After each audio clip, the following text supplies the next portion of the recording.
Gostaria de compartilhar com vocês esta noite, neste momento,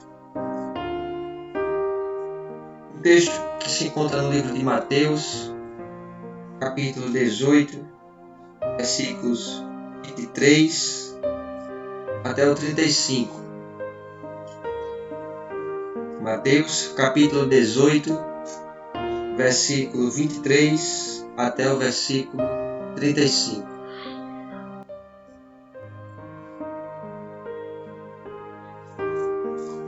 E assim está escrito: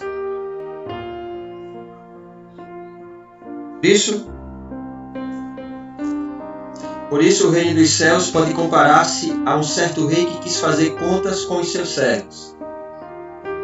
Começando a fazer as contas, foi-lhe apresentado um que lhe devia 10.000 talentos. Note esse número: 10.000 talentos. E não tendo ele como pagar, o seu senhor mandou que ele e a sua mulher e seus filhos fossem vendidos com tudo quanto tinha, para que a dívida se lhe pagasse. Então aquele servo, prostrando-se, reverenciava, dizendo: Senhor, seja generoso comigo, e tudo te pagarei. Então o senhor daquele servo, movido de íntima compaixão, soltou-o e perdoou-lhe a dívida. Saindo, porém, aquele servo encontrou um de seus conservos que lhe devia 100 dinheiros, ou 100 denários. E lançando mão dele, sufocava-o, dizendo: Paga-me o que me deves. Então o seu companheiro, prostrando-se aos seus pés, rogava-lhe, dizendo: Seja generoso para comigo, e tudo te pagarei. Ele, porém, não quis. Antes, foi encerrá-lo na prisão até que pagasse a dívida.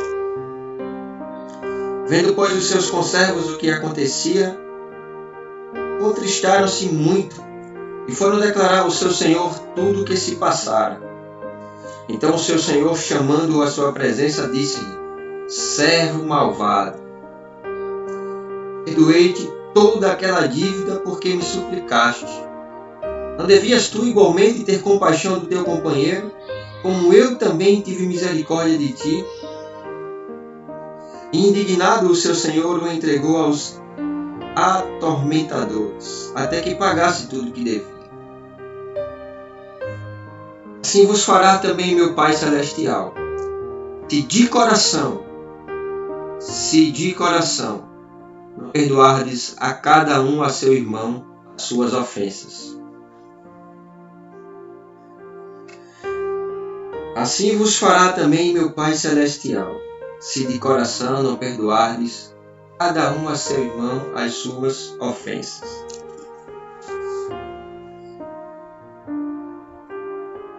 O perdão como caminho para a reconciliação.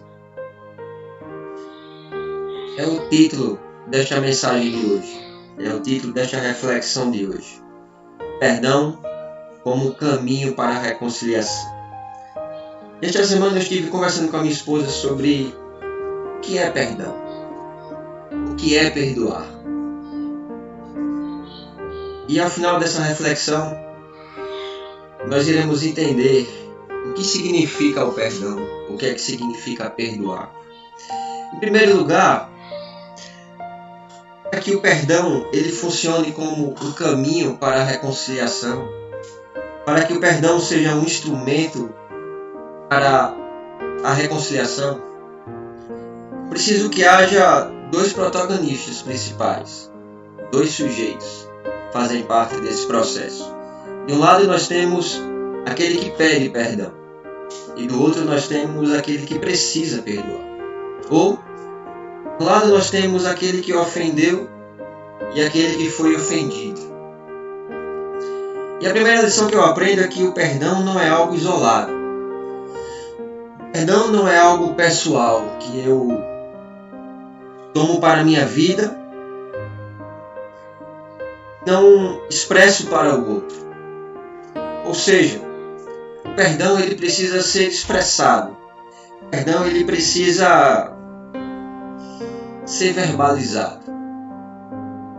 Eu posso perdoar alguém no meu coração, Mas enquanto eu não expuser esse meu sentimento de perdão para ele ainda haverá uma ferida.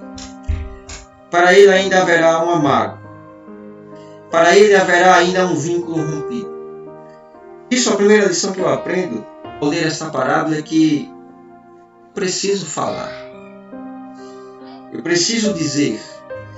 Eu preciso pedir perdão e eu também preciso perdoar.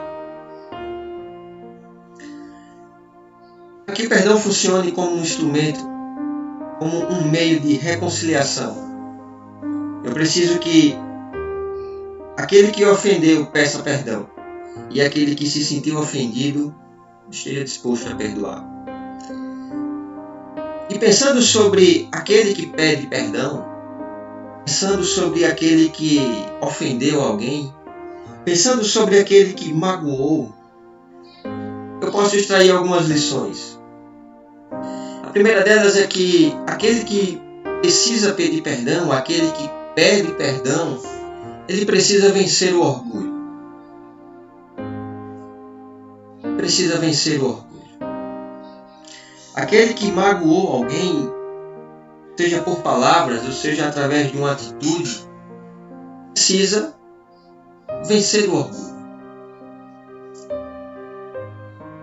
E orgulho, eu fui procurar no dicionário. Orgulho é sentimento egoísta. Orgulho é admiração pelo próprio mérito, excesso de amor próprio, é arrogância, soberba, atitude prepotente ou de desprezo com relação aos outros, vaidade. Aquele que ofende, aquele que magoa, ele precisa pedir perdão. Mas para que ele consiga efetivamente pedir perdão, ele precisa em primeiro lugar vencer o orgulho. Ele precisa entender que ele não é autossuficiente, que ele não é perfeito. E enquanto nós cultivarmos o nosso orgulho, enquanto nós cultivarmos o orgulho no nosso coração, nós estaremos cultivando cada vez mais a razão e perdendo mais pessoas. Podemos até ficar com o nosso orgulho. Quanto mais você fica com o seu orgulho, você perde pessoas, você perde relacionamentos, você perde vínculos. Então, se eu e você precisamos pedir perdão, a primeira coisa que nós precisamos fazer é vencer o nosso orgulho. É entender que nós somos falhos.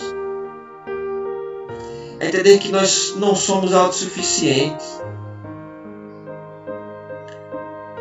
O orgulho nos impede, o orgulho ele nos bloqueia para o perdão, porque nós achamos que sempre estamos com a razão. E por acreditar que sempre estamos com a razão, não conseguimos pedir perdão.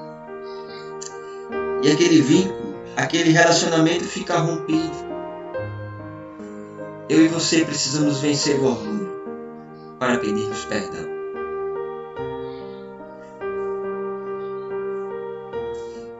Quando eu lembro de orgulho, eu me recordo de alguns reis, alguns doutores da lei que foram muito orgulhosos. Nabucodonosor, rei da Babilônia, um certo dia foi para sua varanda e disse: veja só tudo isso que eu construí com a minha força, com o meu talento. E ele começa a colocar muito eu, muito meu. Ele começa a proferir um discurso totalmente egocêntrico. E a palavra diz que antes mesmo dele terminar a falar, veio a palavra do Senhor e lhe disse: esse reino não é mais teu. Esse reino não te pertence mais. E a Bíblia me conta que o rei Nabucodonosor passou alguns anos da sua vida destituído da sua razão, vivendo como um animal, pastando no jardim do palácio. Literalmente. Ele entrou num ciclo de insanidade mental. E a Bíblia conta que depois daquele período, Deus recuperou a sua razão. Orgulho. Orgulho faz a gente perder a cabeça, orgulho faz a gente sair do razoável, sair do bom senso. O orgulho é tão grande, a gente acredita tanto, tá certo, e acabamos procurando um caminho irracional. Quando eu lembro de orgulho, eu lembro do rei Saul, um rei altamente orgulhoso, que descumpriu a ordem de Deus, porque ele queria fazer do jeito dele. Deus mandou ele destruir os amalequitas, mas ele deixou alguns vivos para poder explorar os seus despojos de guerra. Saul construiu até uma coluna para si.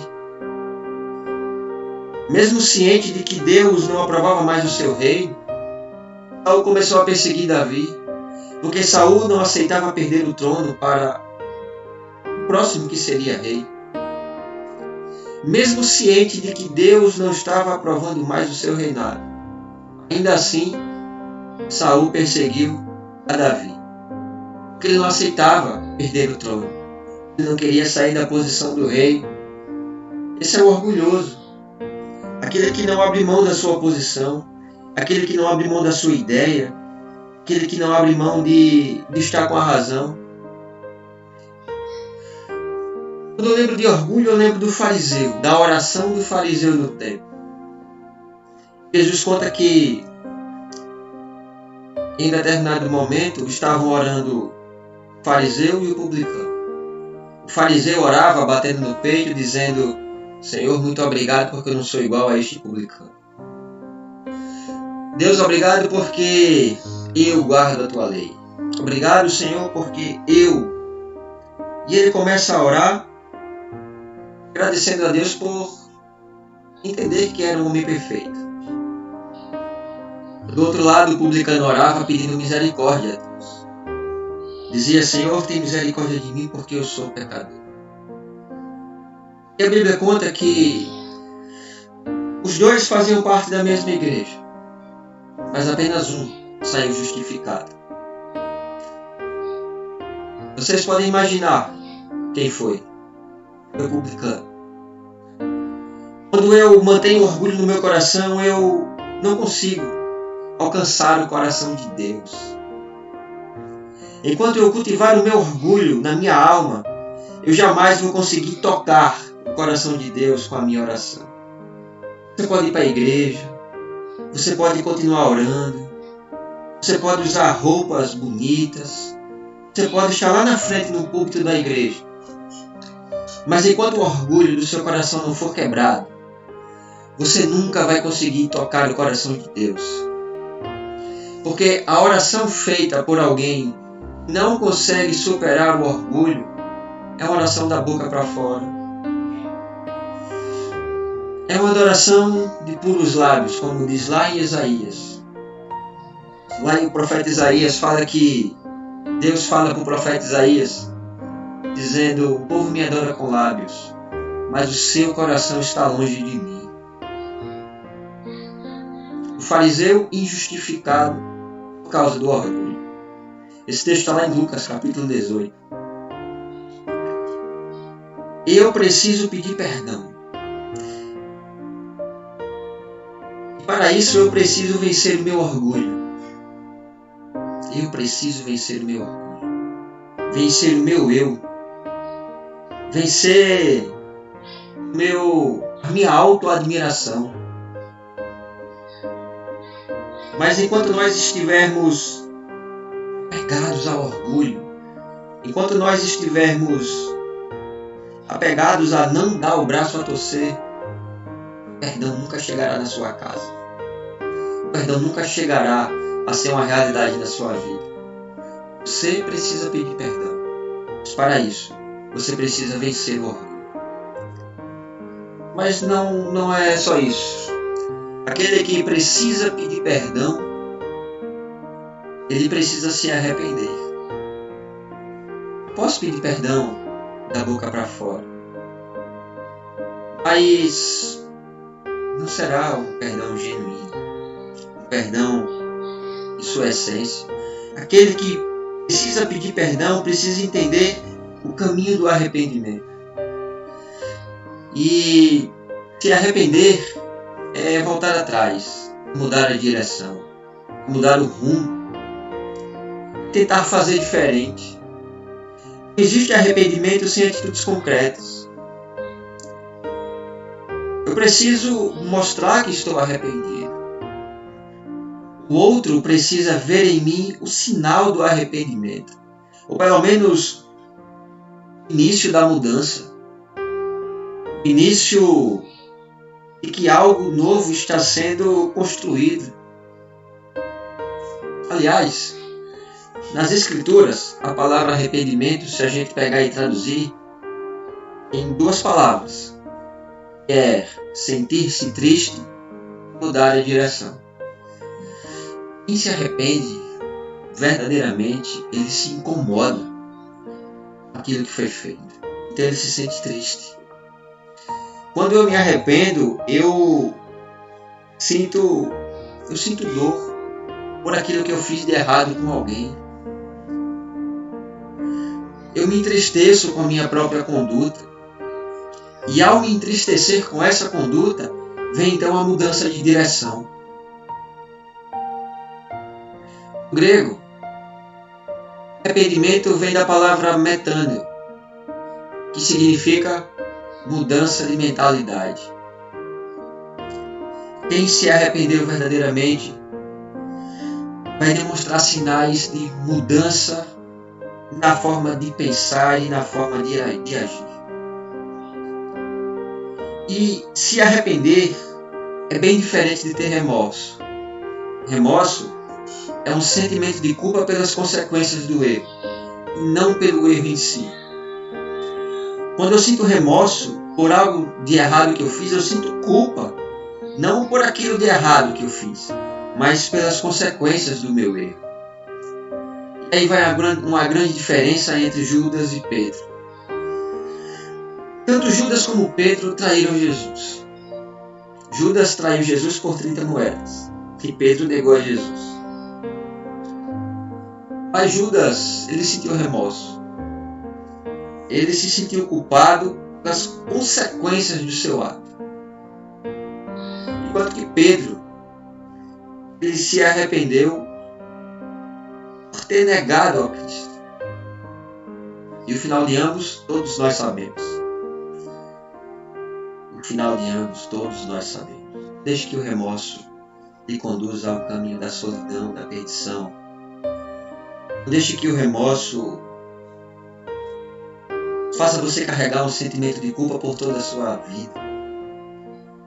Remorso, você pode até pedir desculpas, mas nada vai mudar na sua vida, na sua família. Se nós queremos ter uma família sólida, se nós queremos ter uma família realmente debaixo da graça do Senhor, nós precisamos usar o perdão como instrumento de reconciliação. Eu e você precisamos pedir perdão. E para que eu peça perdão, verdadeiramente eu preciso estar arrependido. Ao menos eu preciso iniciar um processo de mudança de rumo, mudança de direção, mudança de mentalidade. Aquele que precisa pedir perdão, precisa vencer o orgulho e se arrepender. Mas eu falei no início dessa mensagem que havia 2 protagonistas. Aquele que pede perdão e aquele que precisa perdoar. Eu queria falar agora sobre aquele que precisa perdoar.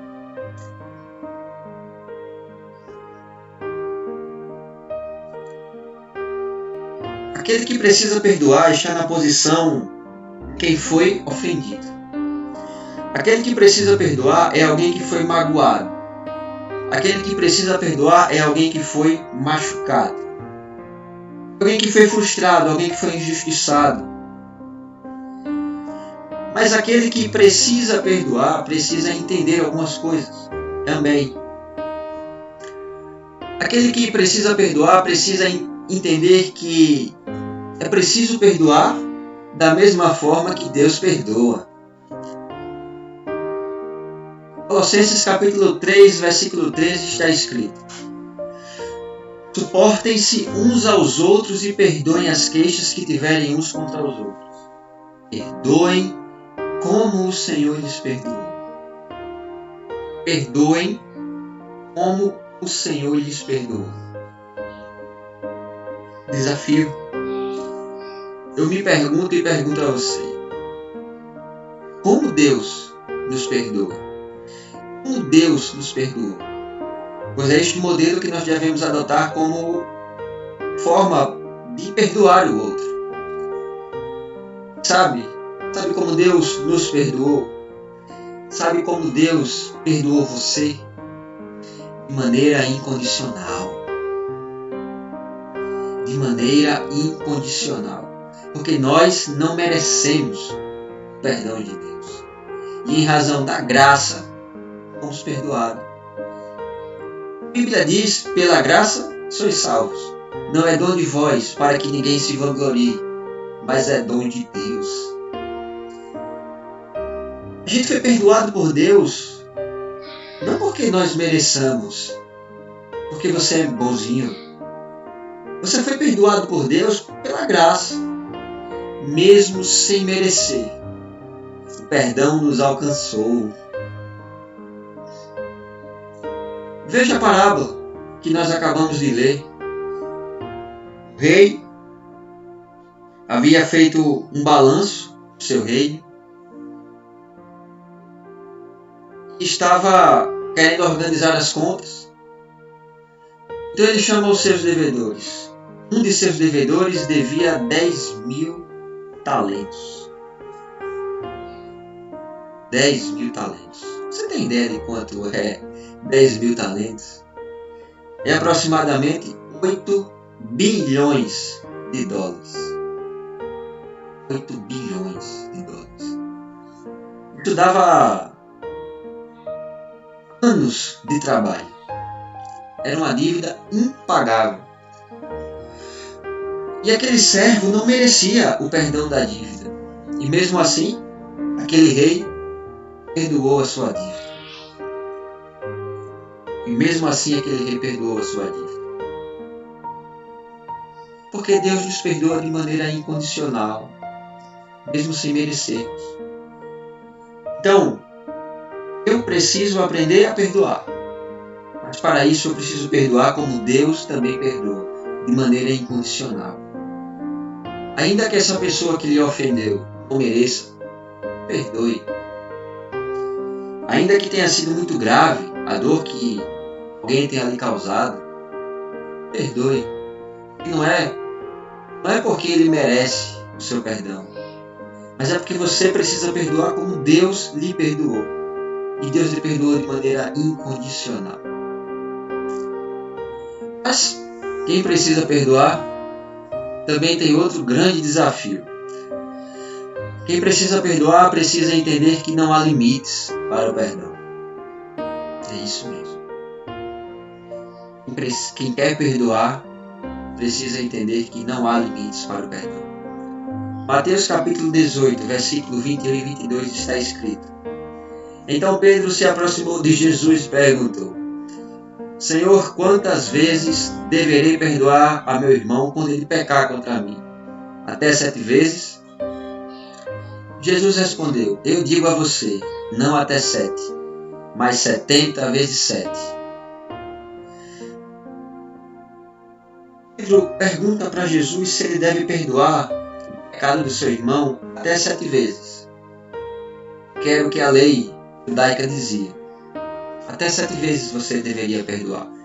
Jesus fala não 7, mas 70 vezes 7. Você não deve entender esta palavra como um cálculo matemático. 70 vezes 7. Mas você deve entender que você deve estar disposto a perdoar sempre que for necessário. Aliás, a Bíblia nos diz que se o seu irmão pecar com você 7 vezes, você perdoa mais 7. E se ele voltar a pecar contra você, perdoe mais 7 de novo. Quem Quem precisa perdoar, precisa entender que não há limites para o perdão. Quantas vezes você e eu erramos? E erramos no mesmo erro. E ainda assim, Deus está disposto a nos perdoar. Portanto, eu preciso também estar disposto a perdoar de maneira ilimitada. E isso não me faz de mim uma pessoa fraca. Pelo contrário, é preciso muita força para aceitar o perdão. É preciso muita força para perdoar. Não é verdade? Imagine a dor que alguém tenha lhe causado, o sofrimento. E você precisa encontrar forças de algum lugar para poder liberar o perdão. Não há limites para quem quer perdoar. Não há limites. Mas quem, na posição de perdoar, precisa entender que em determinadas circunstâncias também precisa pedir perdão. Na parábola, tem uma figura do servo que estava em duas posições ao mesmo tempo. Aquele servo pediu perdão para o rei, para que o rei perdoasse a dívida de 10.000 talentos. E o rei perdoou ele. Mas aquele mesmo servo também estava na posição de alguém que precisava liberar perdão para o seu conservo, que ele devia 100 denários. Aquele servo devia 10.000 talentos, mas também tinha um crédito contra outra pessoa de 100 denários. E o que a parábola me conta é que aquele servo pediu perdão para o rei de 10.000 talentos, a sua dívida, mas ele não perdoou a dívida de 100 denários. 10.000 talentos era aproximadamente, como eu havia dito, 6, 8 bilhões de dólares. A dívida que aquele servo tinha como contra o seu conservo era aproximadamente 3.000 reais. Era algo muito pequeno em relação à dívida que ele tinha contra o rei. Quem precisa perdoar, precisa entender que ele também precisa pedir perdão. Se você está na posição de alguém que precisa liberar perdão, você precisa também entender que você é devedor. Quem perdoa também é devedor. Aliás, todos nós precisamos do perdão de Deus. Quem não precisa? Marcos capítulo 11, versículo 25 e 26 está escrito: quando estiverem orando, se tiverem alguma coisa contra alguém, perdoem-no, para que também o Pai Celestial perdoe os seus pecados. Mas se vocês não perdoarem, também o seu Pai que está nos céus não perdoará os seus pecados. O que Jesus está falando aqui é muito sério. Na parábola de Mateus também está escrito isso. Se eu não perdoar o meu irmão, Deus não vai me perdoar. Isso é muito sério. Isso é muito sério, isso é muito profundo. Eu preciso liberar perdão. Mas eu preciso entender também que eu estou na posição também de devedor em relação a Deus. Porque eu preciso pedir perdão a Deus. E enquanto eu não perdoar o meu irmão, Deus não vai me perdoar. É o que está escrito.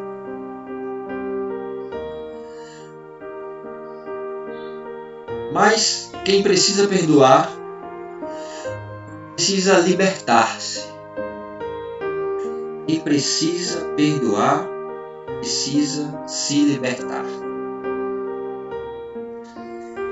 E eu tive uma discussão, uma conversa com o Alan, meu cunhado, sobre esse tema. E também com a minha esposa, alguns dias antes, sobre o seguinte questionamento: perdoar é esquecer? Perdoar é apagar definitivamente da memória aquela dor, aquela mágoa? Cheguei à conclusão que não. Perdoar não é esquecer.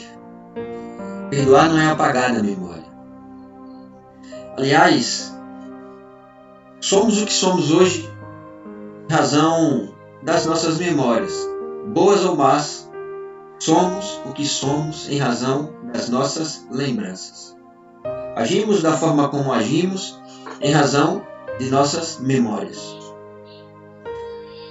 de acordo com as nossas memórias.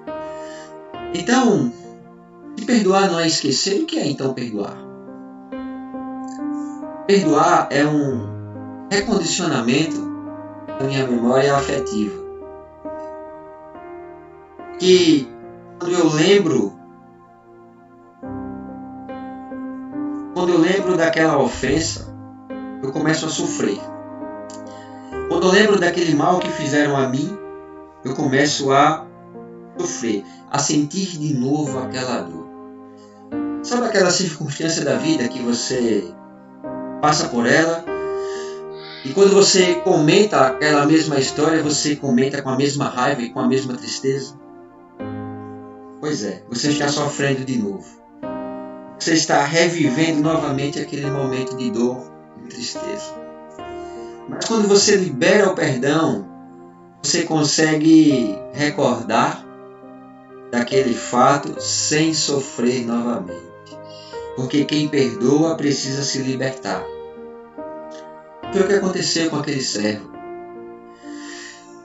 A Bíblia me conta que quando o servo não perdoou o seu conservo, ele foi lançado onde? Ele foi lançado na prisão. Porque enquanto eu não liberar perdão para o outro, eu vou estar preso. Eu vou estar preso nesse ciclo infinito de relembranças, de mágoas e de ressentimentos. E cada vez que eu lembro daquele fato, eu sofro novamente.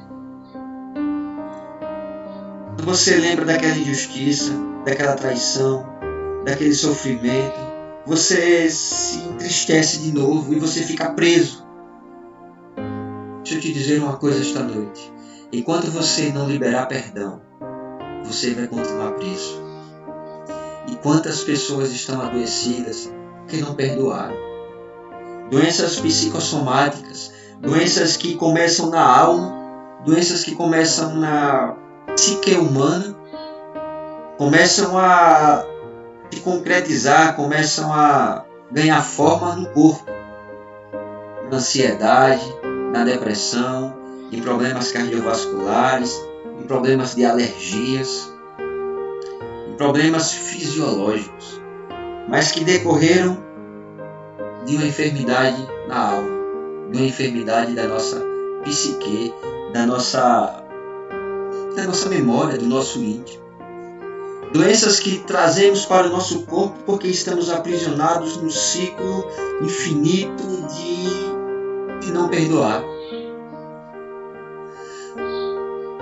Por não perdoar o seu conservo, aquele servo ficou preso. Mas quando eu perdoo, eu me liberto. Quando eu perdoo, eu consigo me livrar, sim, daquela ofensa, daquela injustiça, daquela frustração. Mas quando eu lembro daquilo, eu não sofro de novo, porque eu perdoei.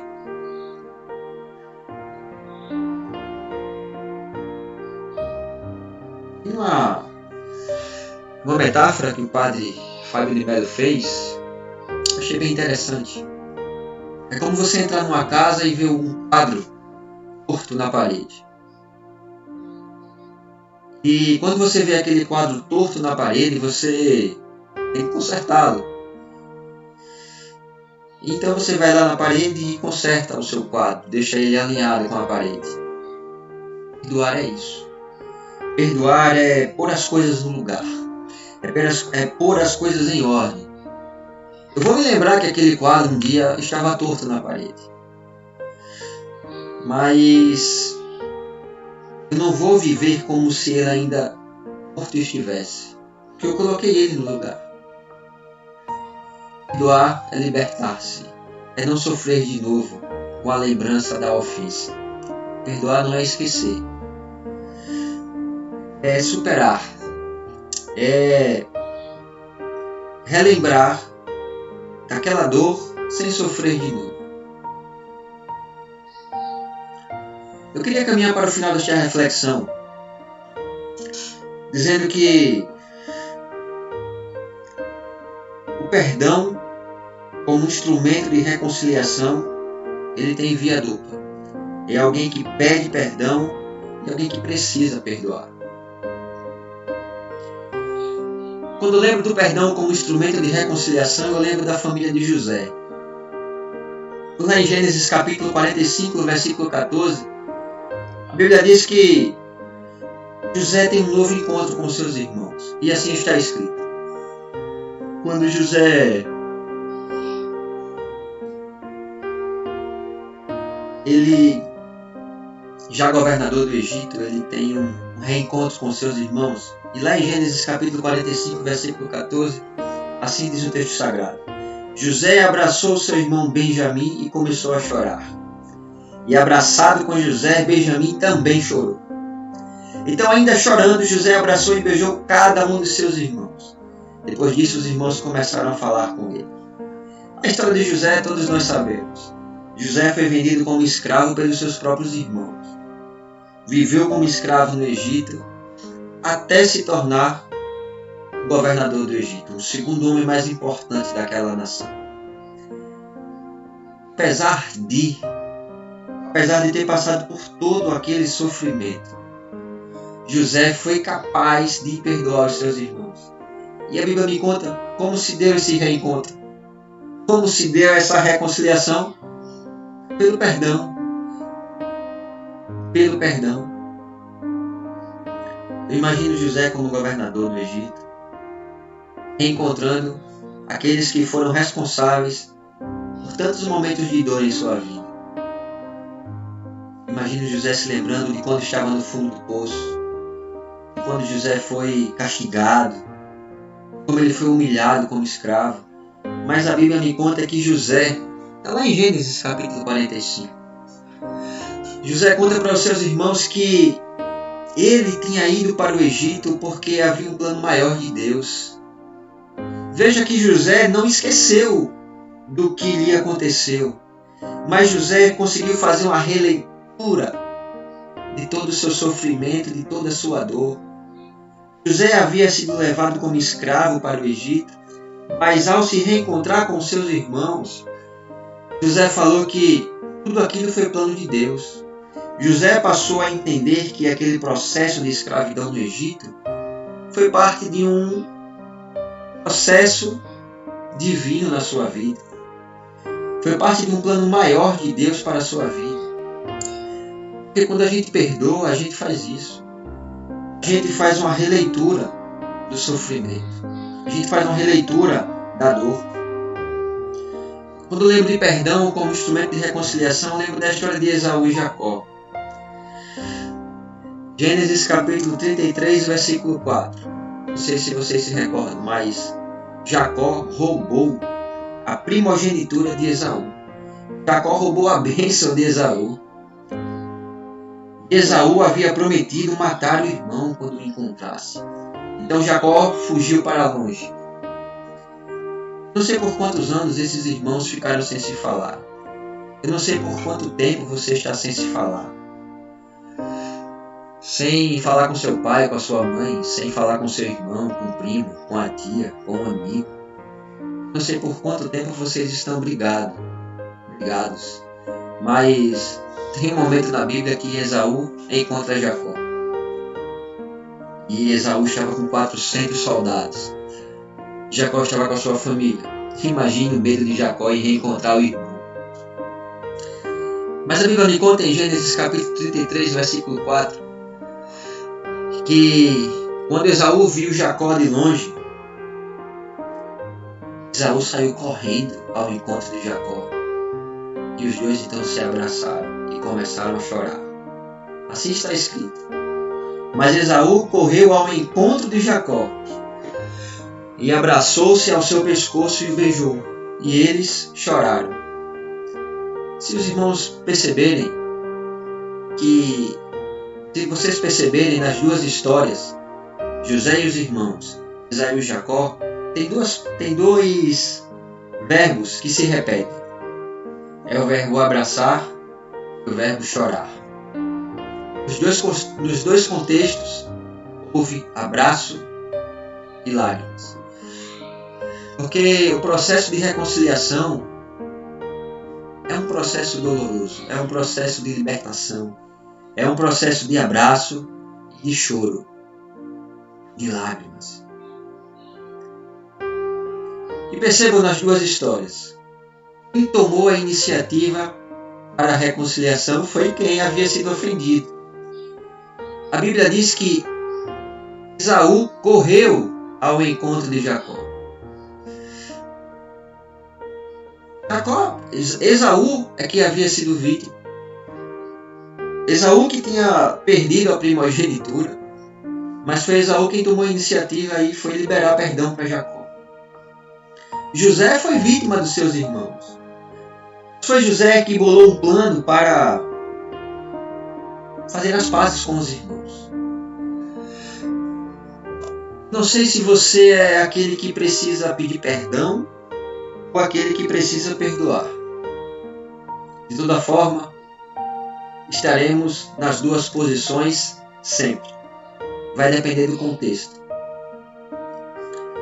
Você pode estar se perguntando e pensando consigo mesmo: você falar de perdão é fácil porque você não sabe o que eu passei. Você está mandando eu perdoar essa pessoa porque não foi você que passou pelo que eu passei. E realmente eu não sei o que você passou. Eu não sei o tamanho da sua dor. Eu não sei o tamanho do seu poço. Eu não sei o tamanho da sua frustração.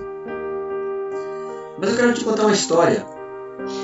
Se vocês tiverem a oportunidade de assistir esse filme ou ler o livro, leiam. Que é uma história bastante inspiradora. É a história da Corrie de Boom. Não sei se está certa a expressão, mas é a Corrie de Boom. É uma holandesa que na época do nazismo escondeu os judeus em sua casa. Por cometer esse tipo de crime, ela foi levada junto com a sua família ao campo de concentração nazista. E se vocês assistiram filmes sobre nazismo, vocês vão entender o que é um campo de concentração. O campo de concentração é o lugar mais sofrido do mundo. As pessoas eram torturadas, tinham suas unhas arrancadas, eram espancadas, trabalhavam de maneira forçada, havia crimes sexuais, violências físicas. E essa mulher, ela presenciou toda a sua família morrer nas mãos dos carcereiros nazistas, dos soldados nazistas. Aquela mulher viu seu pai ser assassinado, aquela mulher viu a sua irmã ser assassinada. Aquela mulher, ela viu os corpos dos seus familiares serem cremados. E aquela mulher estava, depois de alguns anos, quando acabou o nazismo, aquela mulher ela foi liberta do campo de concentração.